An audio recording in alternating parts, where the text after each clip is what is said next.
last lecture, we have talked about different types of partial differential equations. We have introduced some partial differential equations which are important in engineering applications.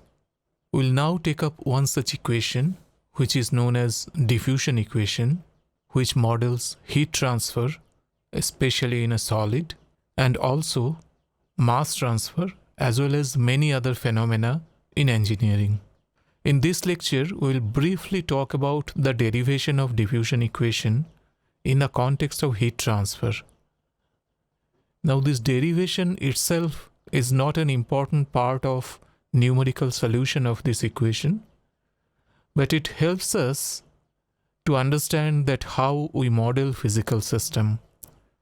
And modeling a physical system is an essential skill of engineers, especially who are interested in simulation. So even if you are not interested in heat transfer, please take a look at this lecture from the point of view of modeling of physical system. Let us take up the first law of thermodynamics, or conservation of energy. No matter which branch of science and engineering you are in, you are aware of this law. Here, in a control volume, we have certain matter and energy in this control volume, that is E, rate of change of that with respect to time, is given by heat in minus work out rate of that. This is as simple as it goes. The energy conservation equation or energy balance equation. Now, we can take the energy that is small e, which is energy per unit volume. So the total energy in this control volume, this is an arbitrary control volume, and it has its boundary with the surroundings through this control surface. Control surface is the boundary. Per unit volume, the energy within this control volume is small e. Therefore, the total energy will be integration over this control volume, this small e, dV. Here this capital V indicates volume. And of course, derivative of that, because this term is dE dt. Now, heat is coming in. How the heat is coming in? Heat is coming from outside, so heat will have to cross the control surface. And how much heat will come in, that depends on the heat flux that is at the surface. Heat flux indicates the rate of heat transfer per unit area, which is a vector. And on the other hand, this n is the unit normal vector over this control surface. All such unit normal vectors are traditionally defined. They are going outward from the control volume. Therefore, the heat flux that is entering this surface, that will be given by negative of n dot q dA. That is the small area here. If we take over that small area, there is this normal n. So q dot n dA, that is the heat flux coming through this area. And then we integrate over the control surface. It gives me total heat coming through the control surface. The negative sign says that it is coming in, not going out. We can neglect work here, any mechanical work here, but this q triple prime dV, it gives us the heat generation. Why the heat will generate? Heat doesn't generate. In first law of thermodynamics, we know that energy we cannot generate. So why energy will generate? So this is not a generation as such. This is in certain sense an work, but this is an input of work. So for instance, if I am heating this electrically, then this is a electrical work. That heat will give us internal heat generation, but essentially thermodynamics models it as electrical work. So similarly, heat could be from chemical reaction that can be modeled as chemical work. So this is the work, which is the heat generation part. Now what we can do here is that this d dt, what is there at outside, we can take it inside. And if you remember from your calculus that there is something we call Leibniz rule, where this integral differentiation of an integral, and this differentiation can be taken inside the integral, but then this d will become del. So it is coming at partial derivative del E del t of dv. Here I have this control surface, but I can use this divergence theorem or Gauss divergence theorem to make this a volume integral. When I make it a volume integral, it becomes del dot q dv. It comes as a divergence.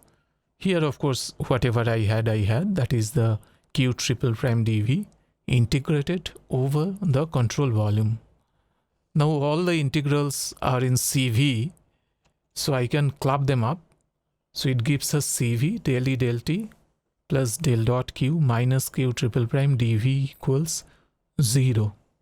Now as you understand that this particular control volume that we have taken, that is arbitrary. Within an arbitrary limit, we are integrating a function, and this equation here, it doesn't really care much about what kind of control volume we are talking about. It is big or small, it is circular or square, it doesn't care about it.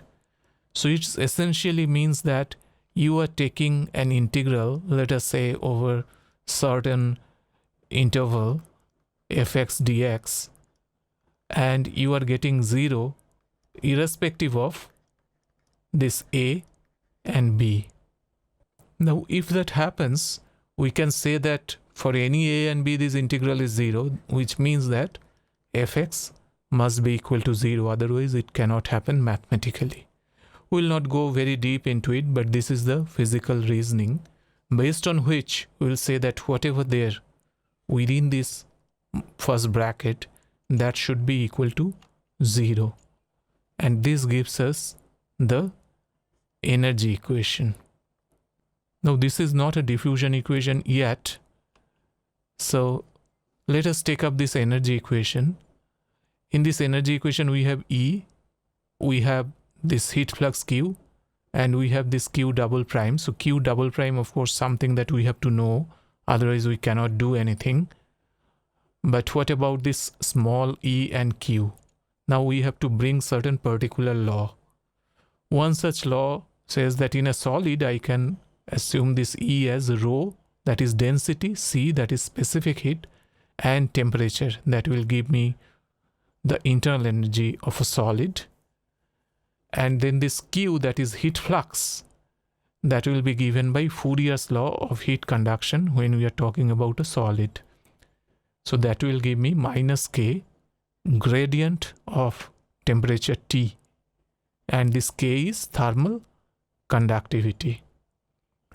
If I plug all of this in, then I see that del T of rho Ct is equal to del dot K del T plus Q triple prime.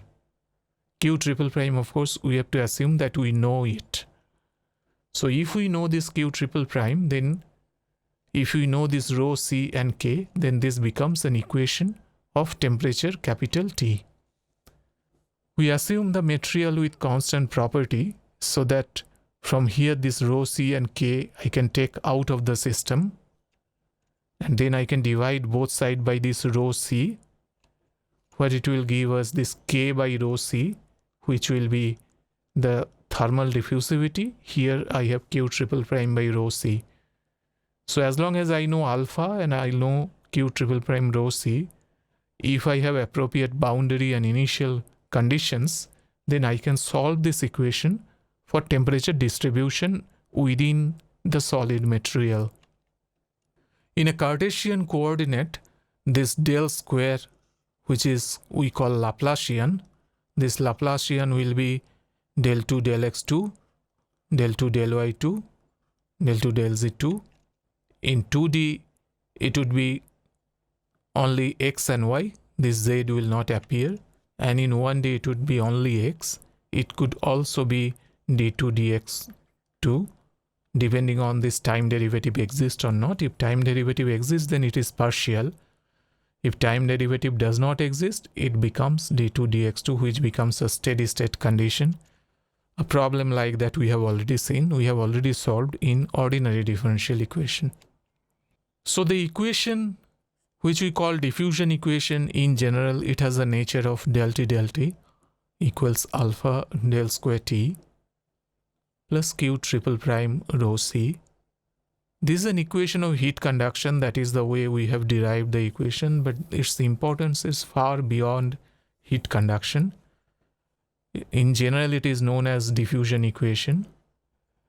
It indicates diffusive transport. Diffusive transport means because of high density, there will be transport from high density to low density.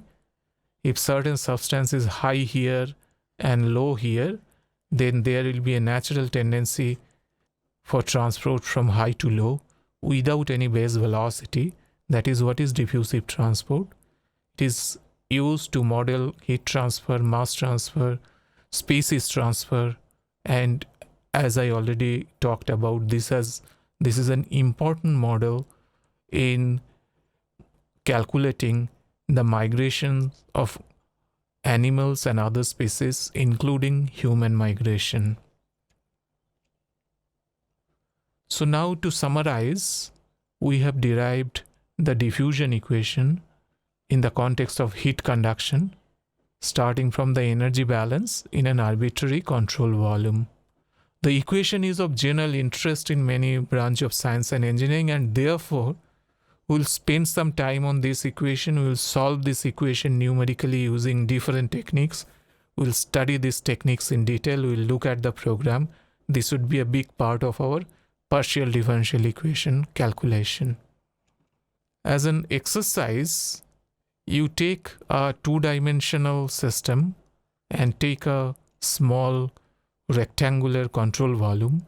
Then you conduct energy balance just like I did in an arbitrary volume, but here it would be much simpler.